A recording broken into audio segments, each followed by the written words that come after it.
Welcome to my channel, that is ignouassignmentshelper, and today's topic is instruction cycle. So this is also a conceptual topic.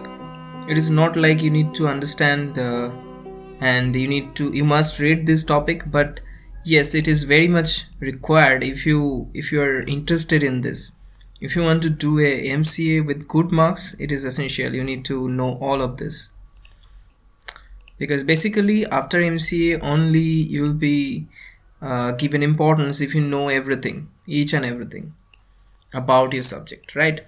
So instruction cycle is today's topic, and we'll know each and everything about instruction cycle. So what is instruction cycle? First of all, so instruction cycle is also known as the fetch, decode, execute cycle. So why these three things are said here? It is said fetch because we need data. We are fetching data, right, either from input device or from output device.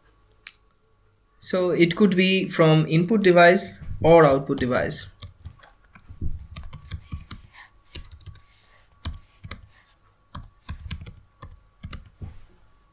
So that is why we are using fetch word, because we are fetching data from input device or output device. Even we are fetching data from our main memory sometimes to execute our program actually. And now decode. Why we are using decode?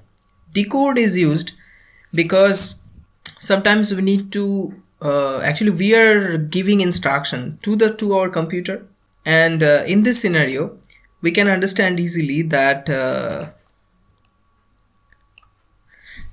human only know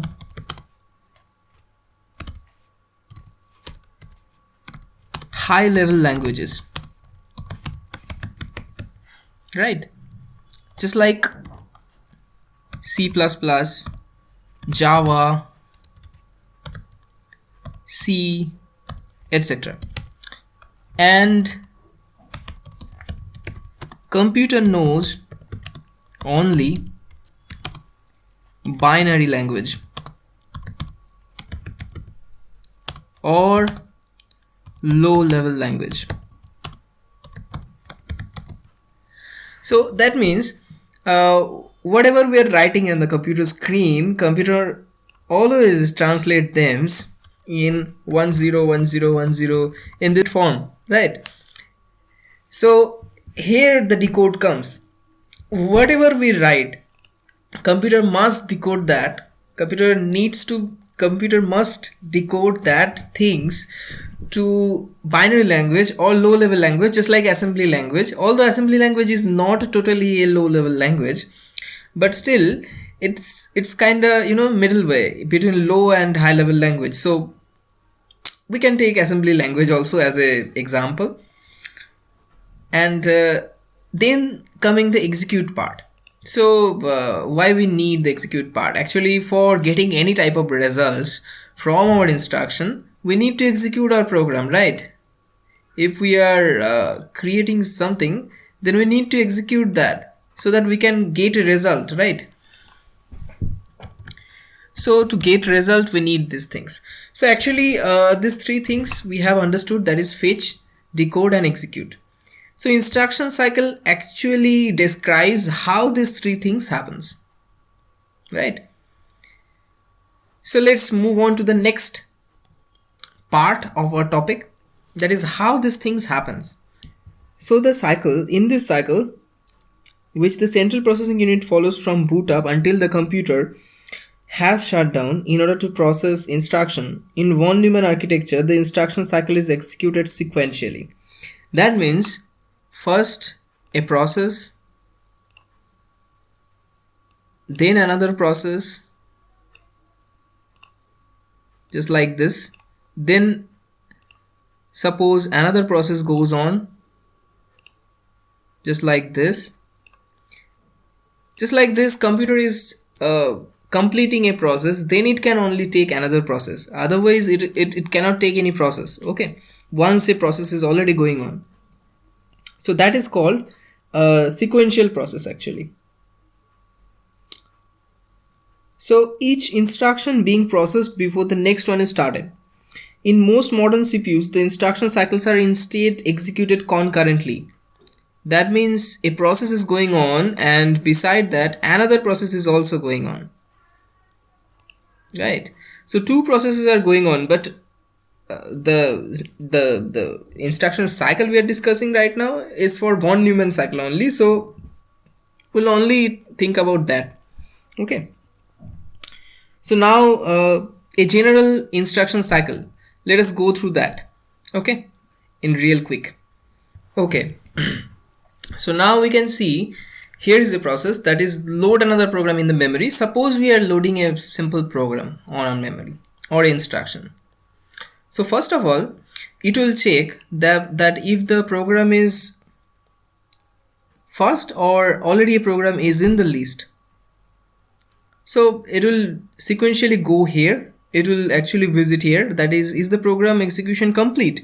If it says no, then what happens? Then this command which we are given here, that's address will be sent to here on this column. Okay, and once this is done, then what happens? Then it will fetch instruction from here. After fetching the instruction, it will try to decode the instruction. So once instruction is evaluated, the next instruction is taken place. So that means suppose the instruction is complete, that means the earlier instruction for which we are waiting, that instruction is complete. Then we'll do, we'll evaluate to our instruction, right? It is fetched from a memory location to the CPU register such as instruction register. So IR, so we will talk about registers later on our next video also, that how many types are register we need to study on this chapter. So we'll obviously talk about that, but for right now, for the moment, just remember that instruction register actually helps CPU to fetch details from the memory location. The next state, decode the instruction to determine the type of operation desired and operands to be used, right? So decode instruction phase is already done. Now it will calculate the operand address and it will decide what type of operand it needs to be generated, right? In case the operand needs to be fetched from the memory or via input devices, then the address of the memory location or input devices is calculated. So that means if a operation needs to be fetched from memory location, then what happens? Suppose fetch operand we are getting here and it says yes, we need more operands. So if it is yes, then the process will move forward and it will come again here. What happened here? Here it will again calculate the operand address and it will again restructure all of that instruction so that it can get the proper operands. Once it is it actually fulfills its operand requirement, then it moves to the next process, that is perform calculations, and this calculations actually happens in memory location. After that, the operand is fetched from the memory to read from the input devices, or it was read from the input devices. Then the operation asked by the instruction is performed. So instruction, we generally know that instructions are performed in CPU. So the perform calculation is generally happens in CPU, right? At last the results are written back to the memory or output devices. So we store results sometimes. So if we are storing our results, so that means it is getting to main memory, and if we are not storing results, then we are forwarding all of this to here, so that we can initialize our programs finish or not, our program is already finished or not. If it is finished, then we will fetch another program from here. If it is not finished, then we will go through again this process. This is basically our instruction cycle. There is nothing more, and don't worry about these things, because I already made a simple note for this topic. So if you read that note, if you read that note for 1 or 2 times, that will be more easier. Okay. And if you face any problem in my videos, or if you have any requirements regarding my channel and you want more videos on a specific topic you don't understand, then please let me know in the comment. And again, thank you for your support. Have a nice day.